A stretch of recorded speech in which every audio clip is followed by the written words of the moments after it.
हाय दोस्तों मैं आनंद भारद्वाज आप सभी का अपने चैनल ज्ञानपुर में स्वागत करता हूं। आशा है भाई साहब आप सभी लोग मस्त होंगे और स्वस्थ होंगे। दोस्तों हम लोगों ने स्टैटिस्टिक्स स्टार्ट किया था, कुछ चीज़ें हमने देख ली थी, कंबाइंड वेटेज एवरेज देख लिया था। उसके अलावा जो दोस्तों हमारा ये टॉपिक था अनग्रुप्ड फ्रीक्वेंसी डेटा का कैसे निकाला जाता है, एवरेज या अर्थमेटिक मीन, उसके बारे में आज हम लोग डिस्कस करेंगे थोड़ा सा। वेटेज एवरेज के बारे में हमने बता दिया था, सिंपल एवरेज के बारे में भी बता दिया था, दो चार क्वेश्चन हम लोगों ने कर लिए थे। ठीक है, आज दोस्तों जो अनग्रुप्ड फ्रीक्वेंसी जो डेटा होता है, हम या बोल सकते हैं अनग्रुप्ड फ्रीक्वेंसी डिस्ट्रीब्यूशन भी आप उसको बोल सकते हैं, अनग्रुप्ड फ्रीक्वेंसी।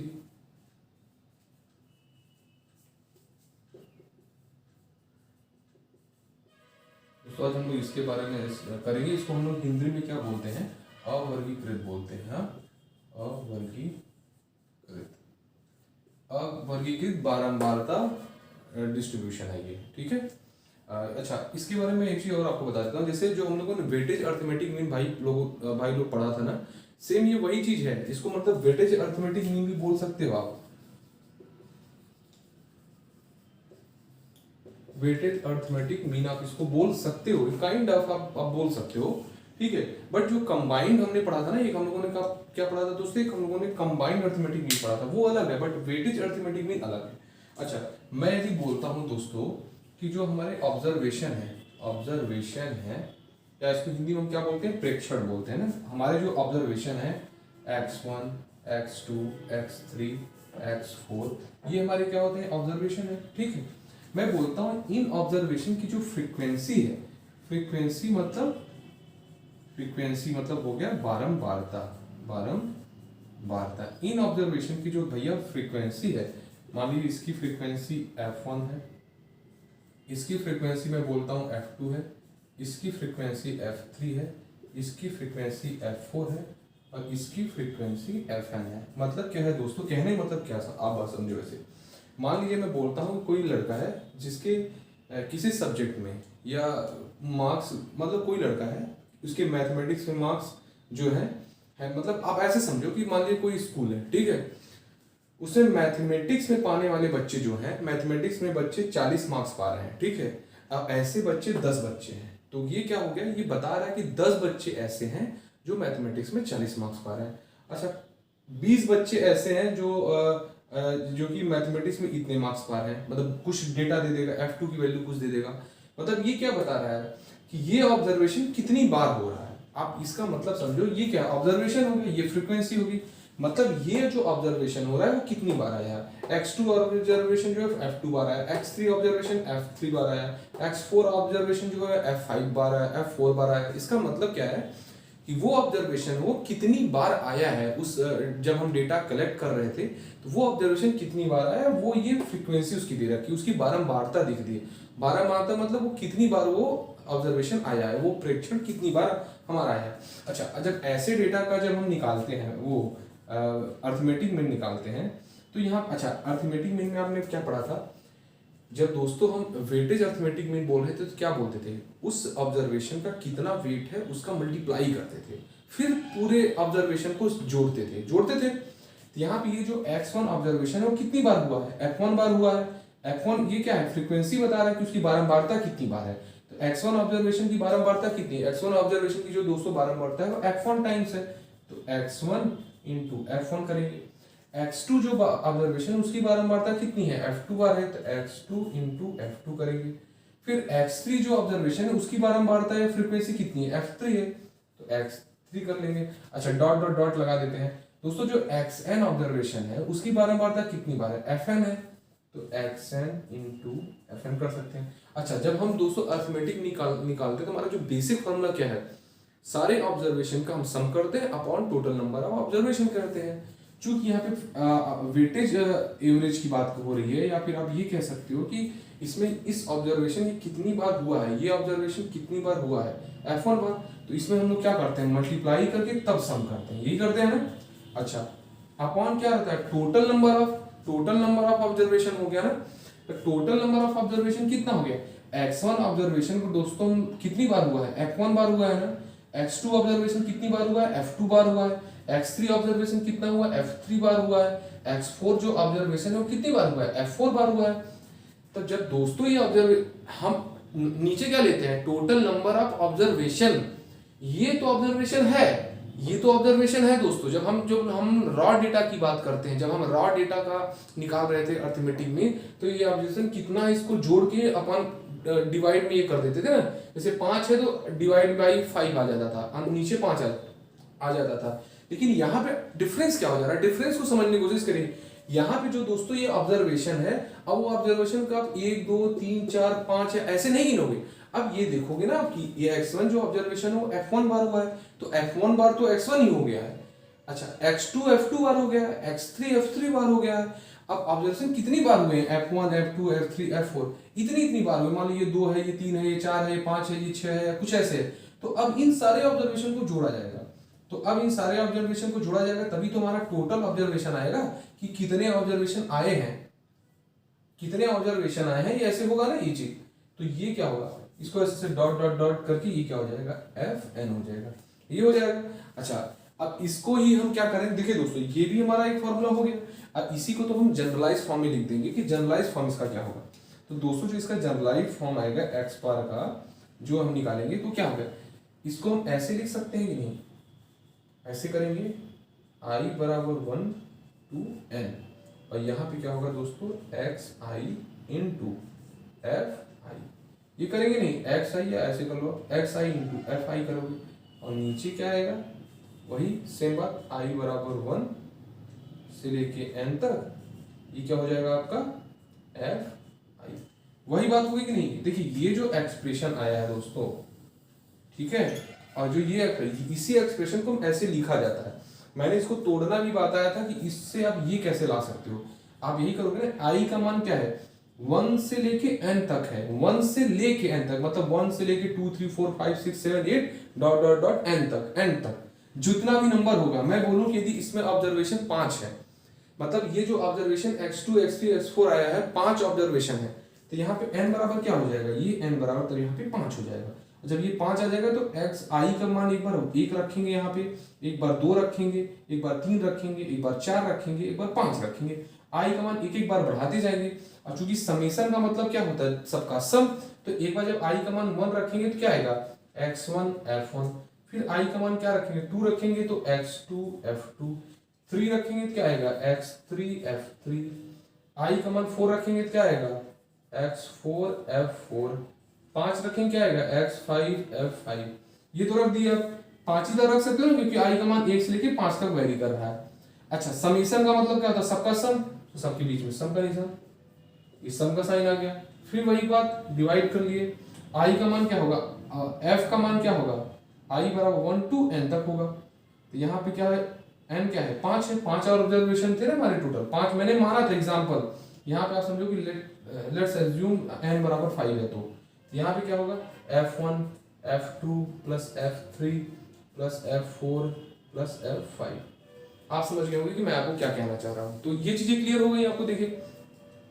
देखिए चीजों को इसीलिए मैं बोल रहा हूँ आपको इस तरीके से लेके दोस्तों चलना है कि किसी तरीके से इन चीजों में कंफ्यूजन न हो पाए। मैं इसलिए थोड़ा सा मैं ज्यादा चीजों का एक्सप्लेन करता हूँ। ये देखिए आपको क्या होगा, ये अनग्रुप्ड फ्रीक्वेंसी का हो गया या वेटेज का भी आप बात कर सकते हो। तो ये हम लोग बात कर लिए। अच्छा अब दोस्तों क्या है ना, हम इस पे भी मैं आप करते हैं, तो मैं इस पे मैं कोशिश करता हूँ एक क्वेश्चन इस पे आगे करा देता हूँ आप लोगों को। अनग्रुप्ड फ्रीक्वेंसी का एक आ जाएगा, उसके बाद हम लोग प्रॉपर्टी भी अभी पढ़ने वाले हैं इस टॉपिक में। वैसे दोस्तों ये क्वेश्चन एक है, मैं आपको करा देता हूँ। दोस्तों मान लीजिए क्वेश्चन क्या है,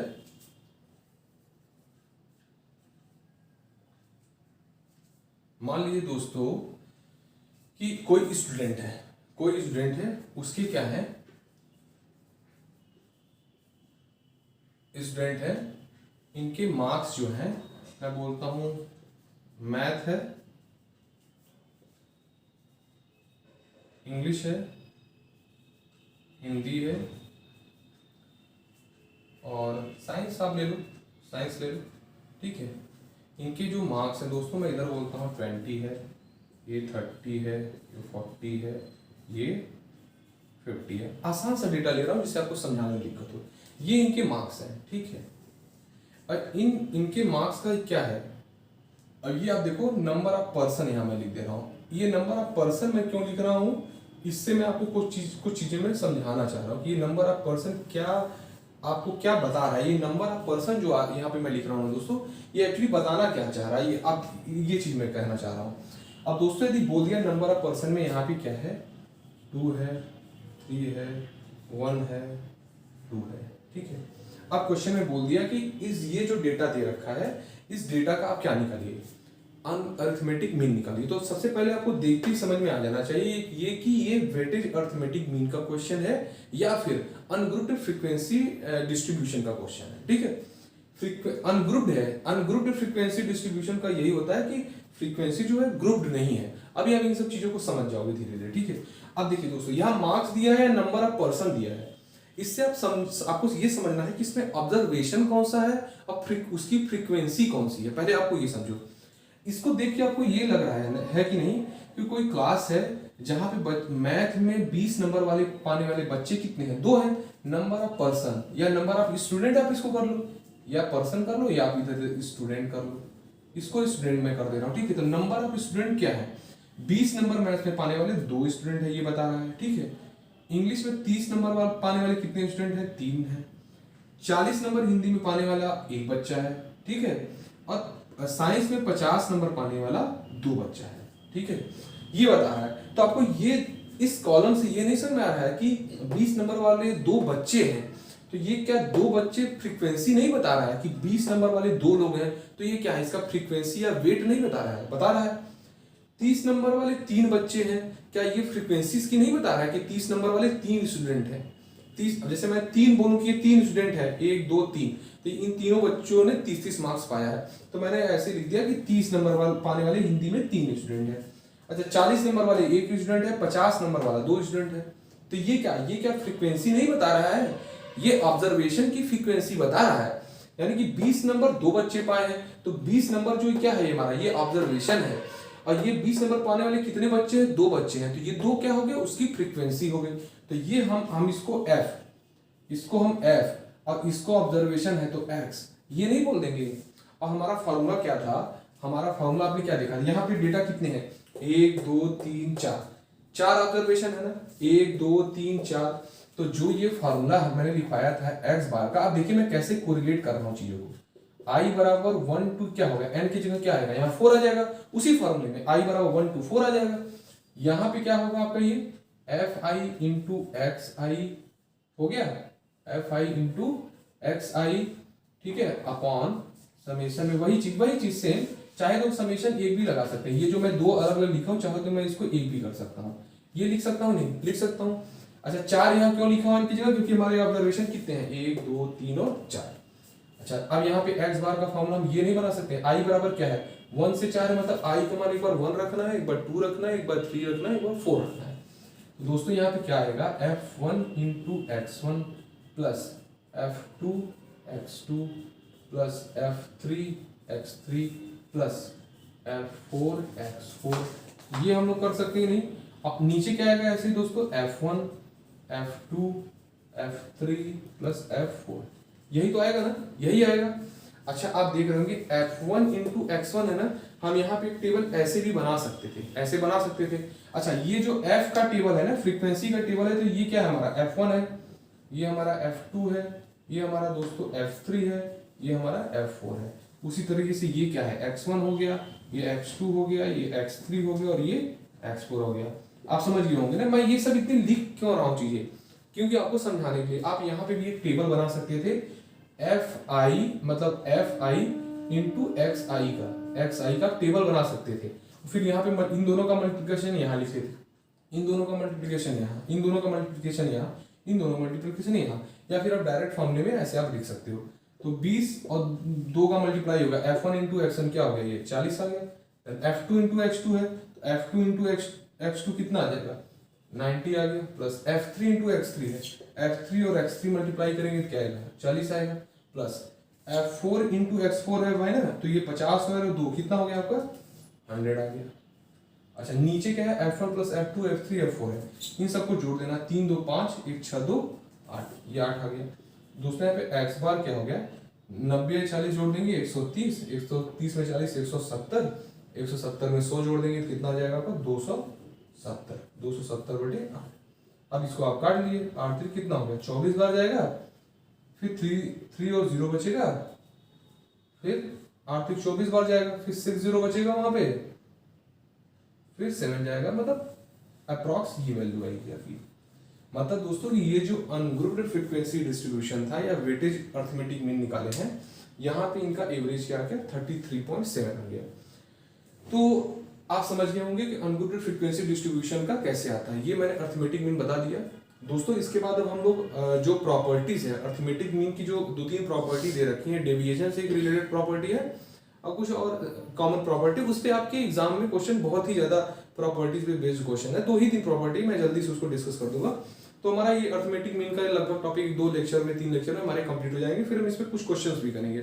और हाँ, ज्योमेट्रिक मीन का और जो दोस्तों हार्मोनिक मीन है उसका मैं जस्ट आपको फॉर्मूला लिख दूंगा, मान लीजिए बाई चांस आपकी क्वेश्चंस आ भी गया तो आप उसको कर सको, ठीक है दोस्तों। आज क्लास में इतना ही करते हैं दोस्तों। मेरा वीडियो अच्छा लग रहा है तो और भी दोस्तों को आप शेयर करिए, और कुछ भी आपको प्रॉब्लम हो रही है, क्वेश्चन में नहीं कुछ चीजें समझ में आई है तो आप मुझे कमेंट में आप कर दिया करो, ठीक है, तो मैं उसका आपको रिप्लाई दे दूंगा। हाँ, थैंक यू वेरी मच।